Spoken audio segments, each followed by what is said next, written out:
Hi friends, எப்படி இருக்கீங்க?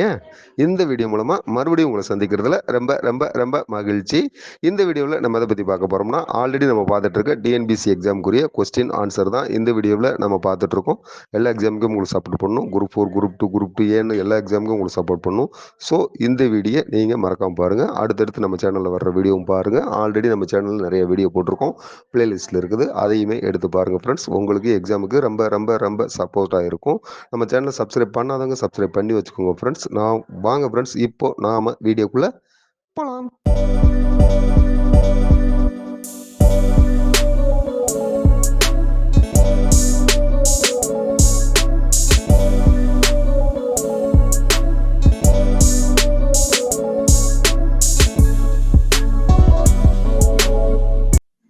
வாங்க ஃப்ரெண்ட்ஸ், இந்த வீடியோவோட முதல் கொஸ்டினை பார்த்துடலாம். ஓர் அடியுள் முதல் 3 4ஆம் சீர்களில் முதல் எழுத்து அளபெடுத்து நிற்க இரண்டாம் எழுத்து ஒன்றி வர தொடுப்பது டேஸ் எதுகையாகும். அது மேற்கதுவாய் எதுகையாகும். ஒரு அடியில் முதல் எழுத்து 3 4ஆம் சீர்களில் முதல் எழுத்து அளபெடுத்து நிற்குது, இரண்டாம் எழுத்து ஒன்றி வர தொடுப்பது எது அப்படின்றதான் கொஸ்டின். இது மேற்கதுவாய் எதுகை ஆகும். செகண்ட் கொஸ்டின் பார்த்துடலாம். மோனை சொல்லை கண்டறிக. இந்த 4 அந்த லைன்ல மோனை சொல் எது அப்படின்றத நம்ம கண்டறிக்க போறோம். மோனை சொல் அப்படின்னா முதல் எழுத்து ஒன்றி வர்றது, எதுகை சொல் அப்படின்னா இரண்டாம் எழுத்து ஒன்றி வர்றது. இப்போ மோனை சொல்லி நம்ம கண்டறியணும் அப்படின்னு பாத்தீங்கன்னா, நந்தவனம் கண்திறந்து நற்றமிழ் பூ எடுத்து பண்போடு பாட்டி சேர்த்து பார்வோற்ற வந்தாயோ அப்படின்றதான் அந்த அடிகள். இதுல மோனை சொல்ல கண்டுபிடிக்கணும். நந்தவனம் கண் திறந்து நற்றமிழ் பூ எடுத்து பண்போடு பாட்டி சேர்த்து பார்வோற்ற வந்தாயோ அப்படின்றதோட மோனை சொல் எது அப்படின்னா நந்தவனம் நற்றமிழ். இதுதான் அதோட மோனை சொல். மரபு பிழைகளை நீக்கி எழுதுக. தேர்ட் கொஸ்டின் பாருங்க. மரபு பிழைகளை நீக்கி எழுதுக. இல்லத்தின் அருகே புதிதாக கூரை போட்டனர். இல்லத்தின் அருகே புதிதாக கூரை போட்டனர். இதோட மரபு பிழையை நீக்கி நம்ம எழுதணும்னா கூரை போட்டனர் அப்படின்னு வராது, கூரை வேய்ந்தனர் அப்படின்றதான் அதோட சரியான ஆன்சர். நெக்ஸ்ட், ஊக்கம் எதிர்ச்சொல் தருக. ஊக்கம் அப்படின்னா சோர்வு, அதோட எதிர்ச்சொல் என்னன்னு பாத்தீங்கன்னா சோர்வு அப்படின்றதான் அதோட சரியான ஆன்சர்.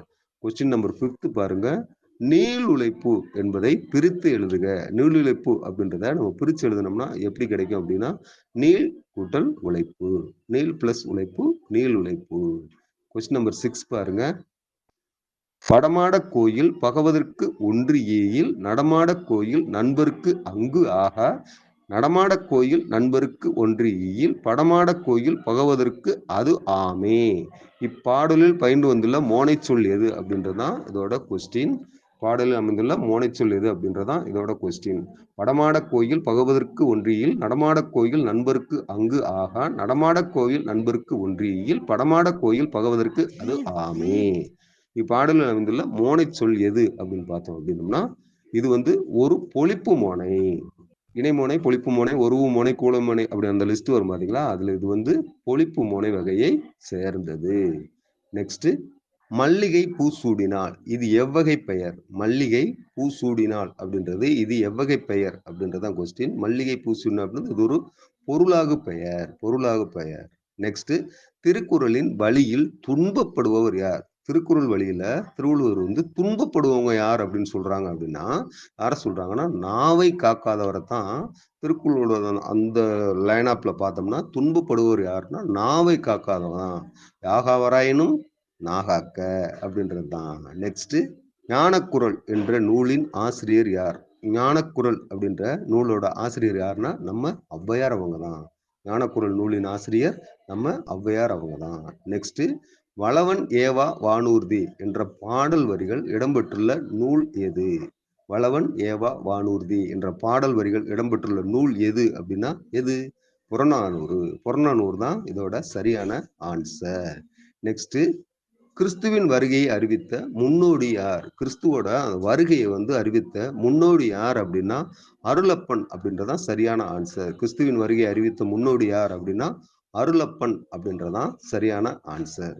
நெக்ஸ்ட், சேரி மொழியாட் செவ்விதற் கிளந்து தேர்தல் வேண்டாது குறித்தது தோன்றி புலனென மொழி புனனுந்தோரே என்ற தொல்காப்பியரின் இவ்வடிகள் குறிப்பிடும் இலக்கியம் எது அப்படின்றதான் கொஸ்டின்.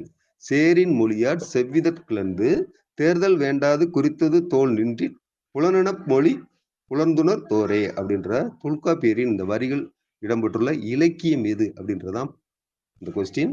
இந்த ஆன்சர் என்னன்னு பார்த்தீங்கன்னா பல்லு. பல்லு தான் இதோட சரியான ஆன்சர்.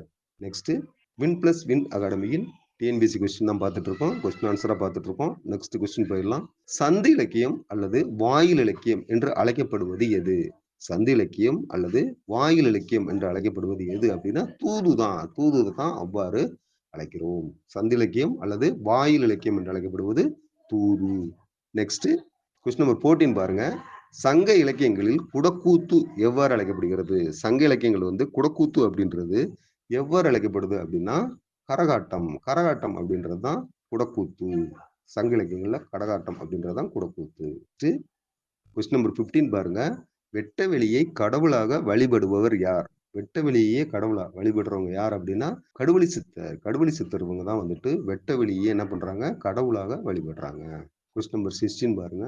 புலமை பெருங்கடல் என்று அழைக்கப்படுபவர் யார்? புலமை பெருங்கடல் அப்படின்னு அழைக்கப்படுறவங்க யார் அப்படின்னா உவே சாமிநாதர் ஐயர். அவங்க தான் வந்துட்டு புலமை பெருங்கடல் என்று அழைக்கப்படுகிறார். நெக்ஸ்ட் வந்து கொஸ்டின் நம்பர் 17 பாருங்க. காந்தியடிகள் தமிழகம் வந்த போதெல்லாம் அவருடைய மேடை பேச்சினை மொழிபெயர்த்தவர் யார்? காந்தியடிகள் வந்து தமிழகம் வந்த போதெல்லாம் அவருடைய மேடை பேச்சினை வந்து மொழிபெயர்த்தவர் யார் அப்படின்னா நம்ம திருவி கல்யாண சுந்தரனார். அவங்க தான் திருவிக்கு அவங்க தான் வந்துட்டு காந்தியடிகள் தமிழகம் வந்த போதெல்லாம் அவருடைய மேடை பேச்சினை வந்து என்ன பண்ணிருக்காங்க? மொழிபெயர்த்திருக்கிறாங்க. நெக்ஸ்ட் தாதா சாஹேப் பால்கே விருது முதலில் கொடுக்கப்பட்ட ஆண்டு எது? தாதா சாஹேப் பால்கே விருது முதலில் கொடுக்கப்பட்ட ஆண்டு எது? எந்த ஆண்டுல கொடுத்திருக்காங்க?